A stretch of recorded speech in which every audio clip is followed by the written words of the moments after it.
esquecendo dos nossos problemas de ordem material, as nossas preocupações do dia a dia, do que aconteceu hoje, porque agora é o horário que a gente vai falar com Deus, que a gente vai encontrar com Jesus. E esse encontro com Jesus acontece através de Emmanuel.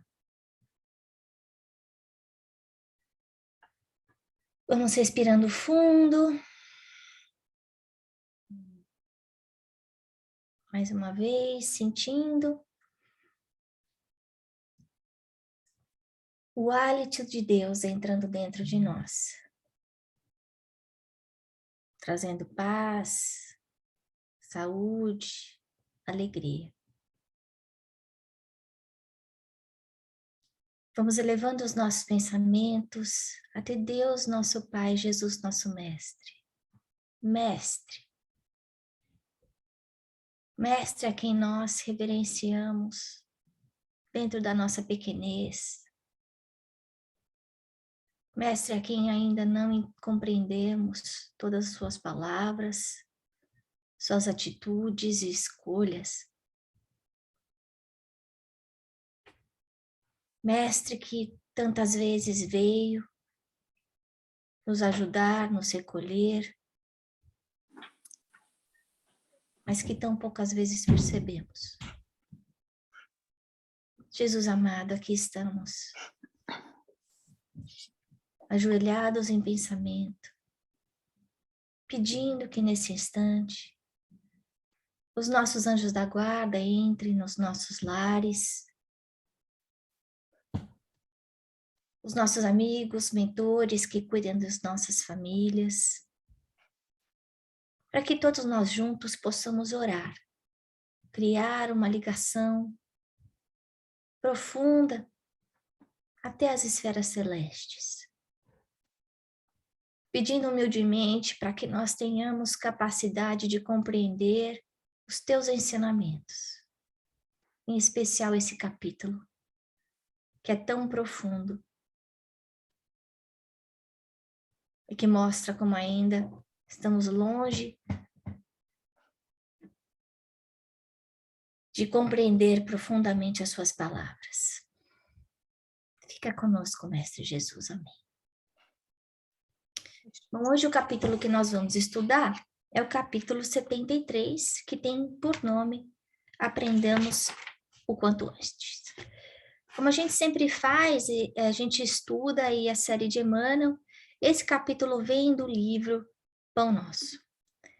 Então, ele começa, Emmanuel, analisando esse versículo, e que está em Paulo, na carta aos Colossenses, capítulo 2, versículo 6. Como, pois, recebestes o Senhor Jesus Cristo, assim também andai nele. Mais uma vez, Emmanuel vai profundamente e vai com certeza mexer com o que a gente entende que significa seguir Jesus, né? Ele começa assim.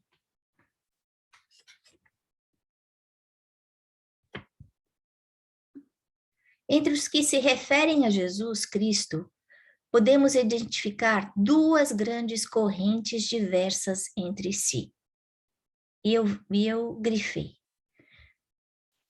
A dos que o conhecem por informações e a dos que lhes receberam os benefícios. Prestem atenção nessas duas coisas, porque a gente vai comentar bastante isso. O que será esse benefício?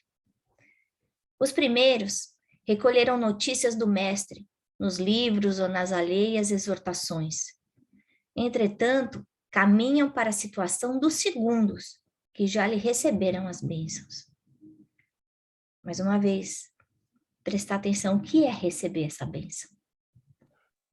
A esses últimos, com mais propriedade, dever-se-á falar do Evangelho.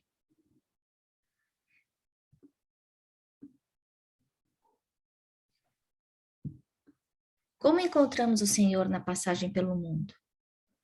Às vezes, a sua divina presença se manifesta numa solução de difícil problema humano, no restabelecimento da saúde, do corpo, no retorno de um ente amado, na espontânea renovação da estrada comum, para que a nova luz se faça no raciocínio.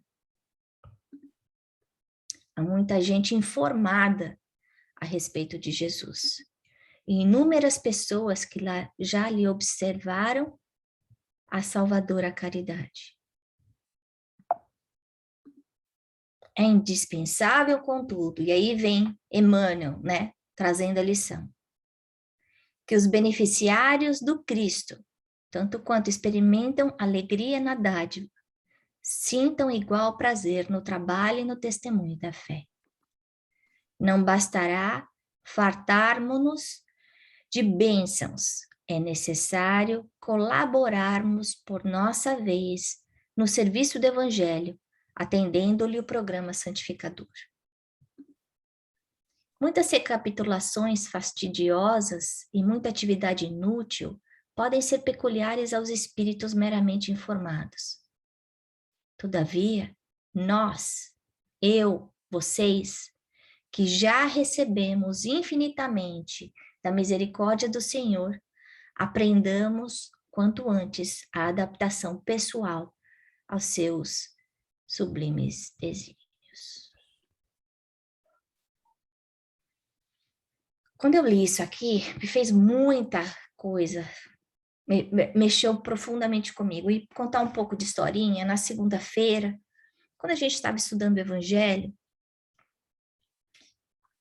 esse assunto de trazer do que é estar junto com Jesus, a diferença de aprender e se evangelizar. Como é que a gente vai sair desse mundo de tanto sofrimento para um mundo em que exista mais alegria? E caiu essa mensagem.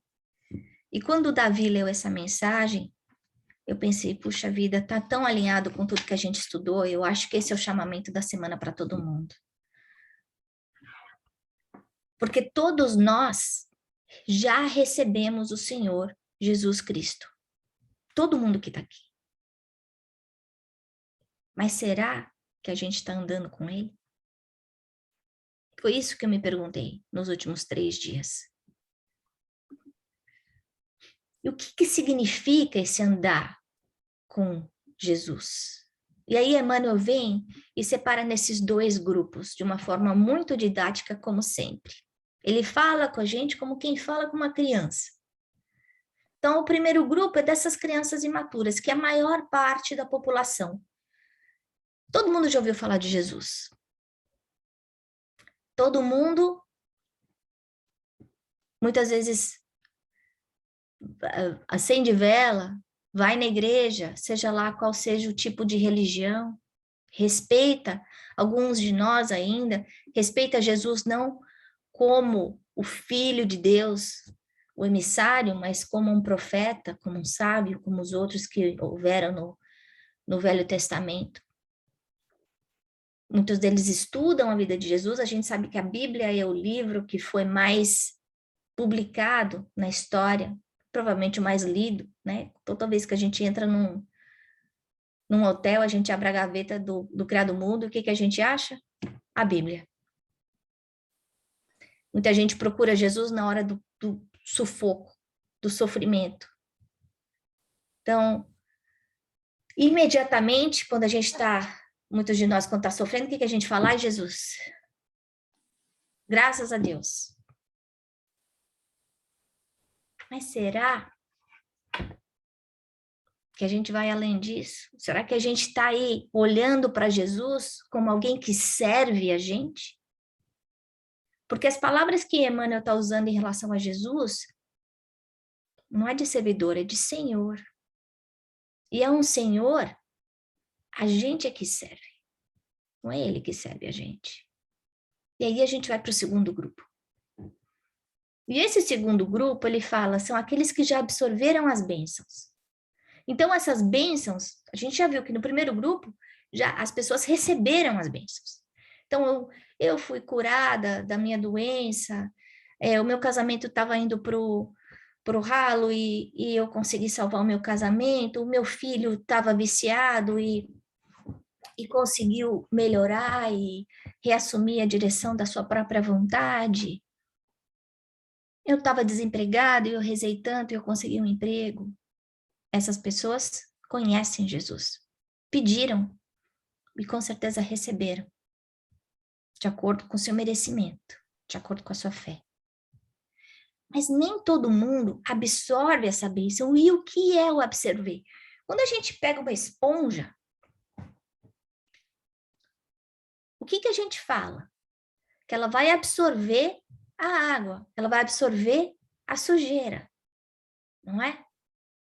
Então, esse conhecimento, ele não pode ficar só do lado de fora da gente. Tem que entrar. E quando entra, o que acontece com a esponja? Ela muda de forma, ela se altera. A gente vê no supermercado, compra esponja dura, a hora que a gente põe a água, o que ela faz? Ela amolece. É que nem uma cenoura quando a gente põe para cozinhar. Ela absorve a água. E ela amolece. Então, existe uma transformação interior. E essa transformação interior só vai acontecer quando eu tiver absorvido essas bênçãos, quando eu tiver entendido, deixado Jesus entrar dentro de mim. Que eu deixar de ser aquela criança imatura que sempre reza pedindo ajuda para aquela pessoa que passa a servir, que passa a ajudar. É a vivência do evangelho em tudo que a gente faz. Nos nossos pensamentos, nas nossas palavras, nos nossos atos. É quando a gente passa a ser braço de Jesus aqui. Que todos nós podemos ser. Se a gente está aqui estudando junto há tanto tempo, todos nós aqui, há mais de um ano, a gente já tem conhecimento suficiente para sair da posição de pedinte para posição de servidor. E olha só, como a gente pode olhar para isso, né? Porque poder servir, poder dar, é uma bênção muito grande, porque não é todo mundo que pode dar, só dá aquele que tem. Quem está com o saco vazio não consegue dar nada. Então, a partir do momento que eu deixo essas bênçãos entrarem dentro de mim, que eu me transformo através do amor de Jesus, eu tenho o que dar para os outros. E faz da minha natureza isso, essa capacidade de servir, de ajudar. De ajudar, mas ajudar como? Quando a gente pensa em Deus, e eu pensei, puxa vida, as crianças ainda... meu filho na escola, né, teve uma lição em que ele teve que... não, foi na evangelização. Que ele teve que mostrar onde é que está Deus, né? E aí eu me lembrei do livrinho de Onde Está o Wally, né? Muitas vezes está na nossa frente, no nosso nariz, e a gente olha, olha, olha, e por causa da nossa cegueira moral, a gente não enxerga Deus. E aí a gente olha de novo, depois que a gente aprendeu um pouquinho, e a gente pensa, puxa, Deus está no universo, está nesse monte de estrela na matemática que faz os mundos circularem de uma forma certa. Deus está no corpo humano. Se a gente pensar no número de nervos que existem dentro de um olho, a gente consegue entender que o homem não tem capacidade e inteligência de criar nada parecido. Quando a gente olha para a natureza e entende que cada pedaço da Terra tem um ecossistema diferente, com animais e com plantas, independente muitas vezes de outras regiões, com cores, com formas, sabendo que nenhuma flor é igual à outra, mas que tudo age dentro da mesma harmonia, da mesma lei. A mesma lei de física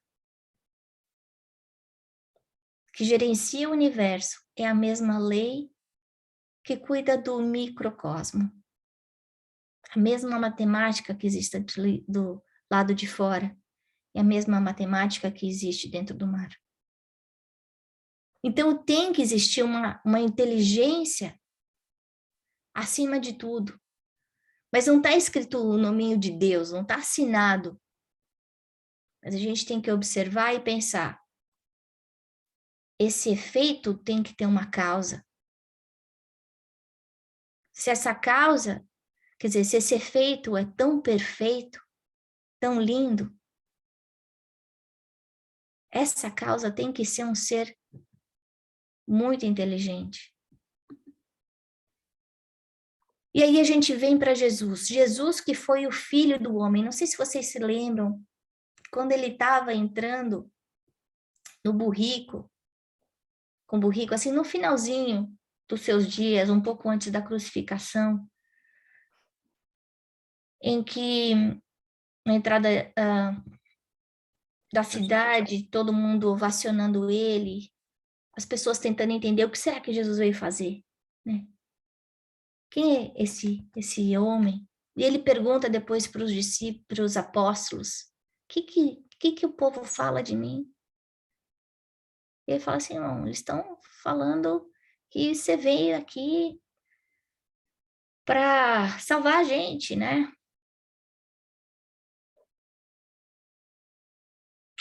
Aí, mas eles estavam esperando uma guerra, uma briga. Aí ele pergunta para Pedro, mas aí e você?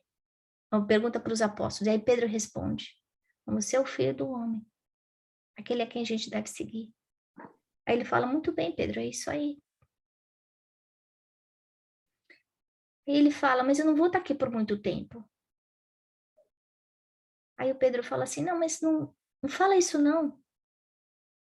Aí Jesus fala uma coisa importante, ele fala assim, não, longe de mim, Satanás, não, eu vou fazer a vontade do meu Pai.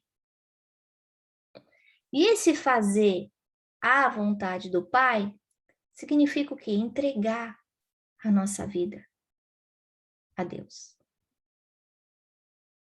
Entender que a nossa vida material é um pedaço muito pequeno da nossa vida eterna. Que a presença de Deus pode aparecer na nossa vida de várias formas.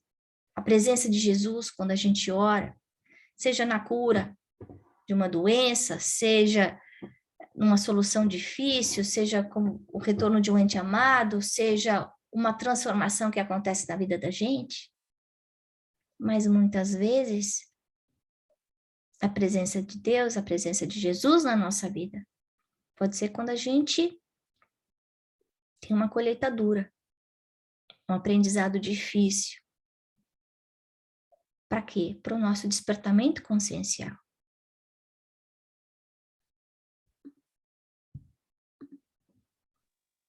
Aí ele continua. É indispensável, contudo, que os beneficiários do Cristo, quer dizer, aqueles que saíram do conhecimento só teórico, mas que conseguiram absorver o evangelho, a boa nova, a conduta, o comportamento, os ensinamentos de Jesus e comecem a vivenciá-lo, não é os que receberam, o beneficiário não é o que recebeu a bênção. O beneficiário é aquele que dá a bênção. Contudo, que os beneficiários do Cristo, tanto quanto experimentam a alegria da dádiva, então, eu estou feliz porque eu recebi, sintam prazer no trabalho e no testemunho da fé. Isso é muito importante. Porque muitas vezes a gente só sabe seguir Jesus na hora do oba-oba, na hora que está tudo bem, na hora que as coisas estão fáceis.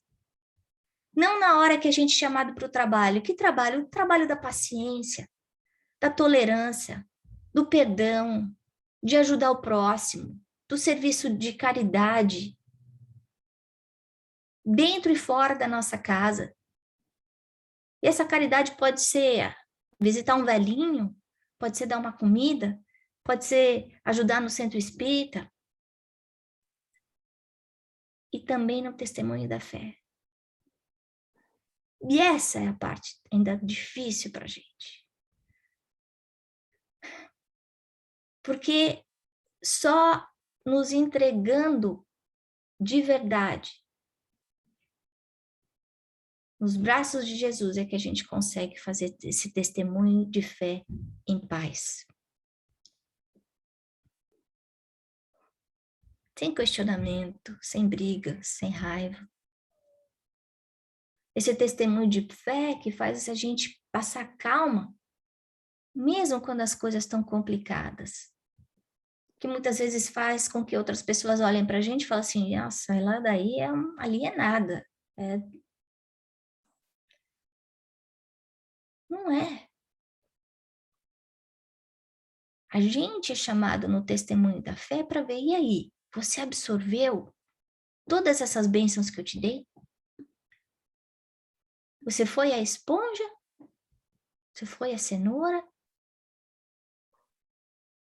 Ou tudo isso só ficou na superficialidade? Você conseguiu fazer essa sua transformação de beneficiário para servo? Eu sou para você o seu servente, eu, Jesus, sou para você o seu servente, que toda vez responda os seus pedidos, ou eu sou o seu mestre? Jesus tem que ser o nosso mestre. Jesus tem que ser o nosso Senhor. E isso significa servir, trabalhar, fazer a vontade. Emmanuel usa muitas vezes nesse capítulo a palavra Senhor, com letra maiúscula. Mostrando aí a austeridade de Jesus, a necessidade que a gente tem que ter de respeito a Ele. Respeito a esse espírito de esfera crística que já era Cristo antes da Terra ser planeta.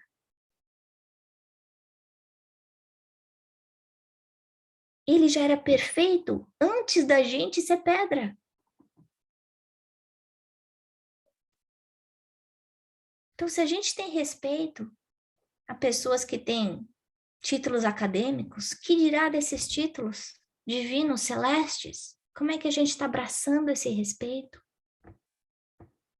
Como é que a gente trata esse encontro com Jesus dentro do nosso evangelho do lar? No momento do tratamento com os nossos filhos, com o nosso marido, no nosso relacionamento com o centro espírita, dentro do trabalho. Como é que a gente está tratando esse relacionamento com Cristo quando a gente olha no espelho? Como é que a gente se vê? O que é que Jesus ia dizer para a gente? E aí, Ana? Como é que vai ser? Porque a gente sabe que não basta a gente só estar com o braço aberto, pronto para receber que nem criança. E muitas vezes a gente passa a vida inteira agindo como se fosse uma criança de 5 anos. Pronto para ser servido, para receber a comidinha na frente da gente, para que tenha alguém que segure na nossa mãozinha e ajude a atravessar. E Emmanuel fala, não basta você receber as bênçãos. Não basta isso. Você vai ter que fazer a sua parte. Ele chama, ele dá o puxão de orelha na gente, em cada um de nós. É necessário colaborar no serviço do Evangelho. O que é o serviço do Evangelho? É a vivência do amor de Jesus. É dividir esse conhecimento que a gente tem com os outros. Não por palavras, mas por atos. É o exemplo que fica. A gente sabe que o exemplo vivifica. Foi isso que marcou toda a encarnação de Jesus. Então, é no serviço do Evangelho, atendendo-lhe o programa santificador.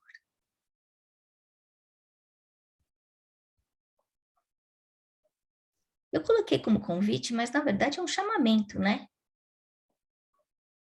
Ele está falando, vambora, pessoal. Não é só receber, não. Vamos se mexer.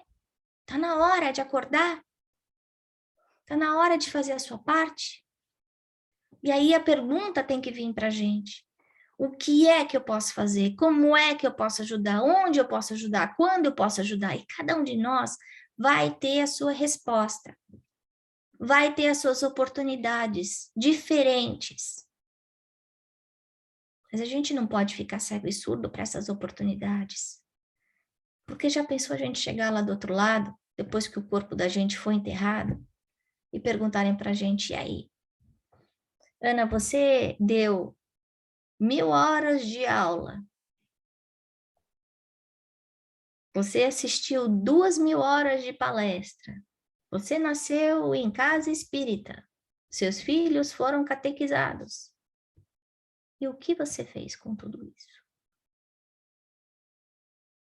O quanto você doou do seu tempo?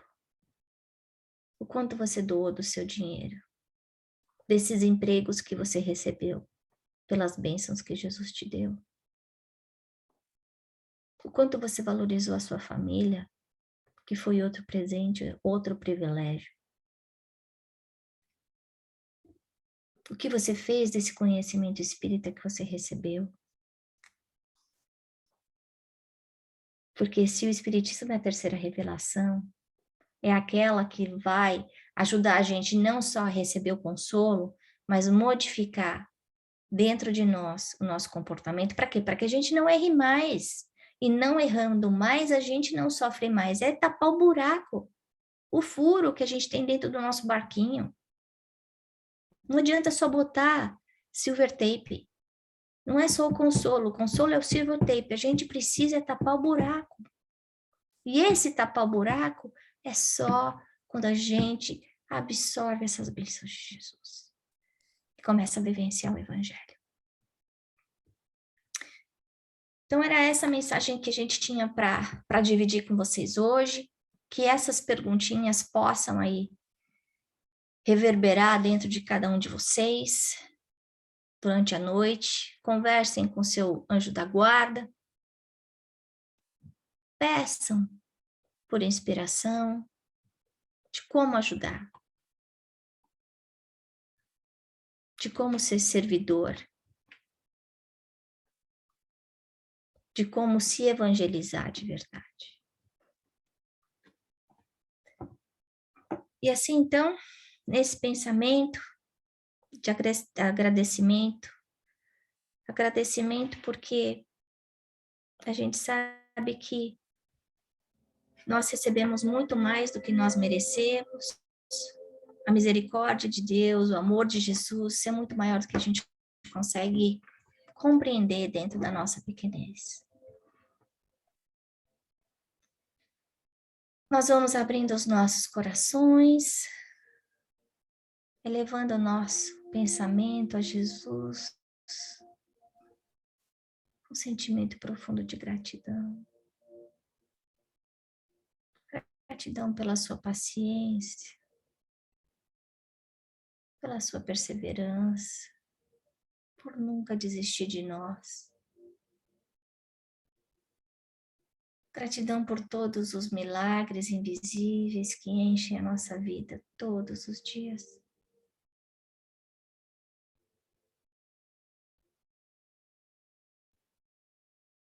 Pedindo a Jesus, nosso Mestre, nesse instante, que desperte essa centelha de consciência evangélica que está dentro de nós, que foi plantada no momento da nossa criação como espíritos eternos.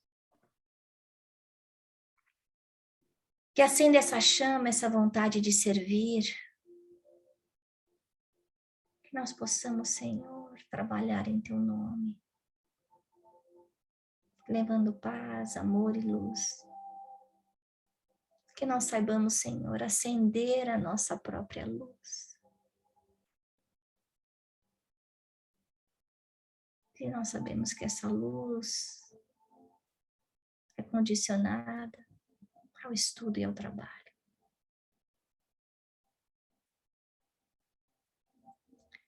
Equilibra os nossos centros de força, Mestre Jesus. Protege o nosso lar. Envolve todos aqueles que estão aqui nas nossas casas. Nesse mesmo amor, nessa mesma paz.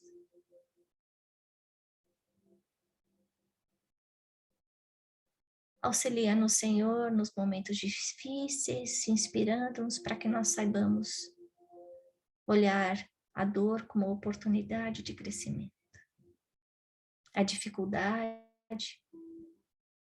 como aquela chance de modificarmos, de nos melhorarmos.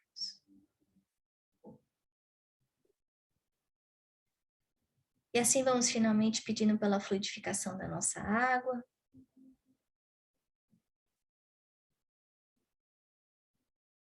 para que possa ser colocado aí as bênçãos de paz, de amor, de luz, de saúde para o nosso equilíbrio físico e espiritual. Graças a Deus. Obrigada.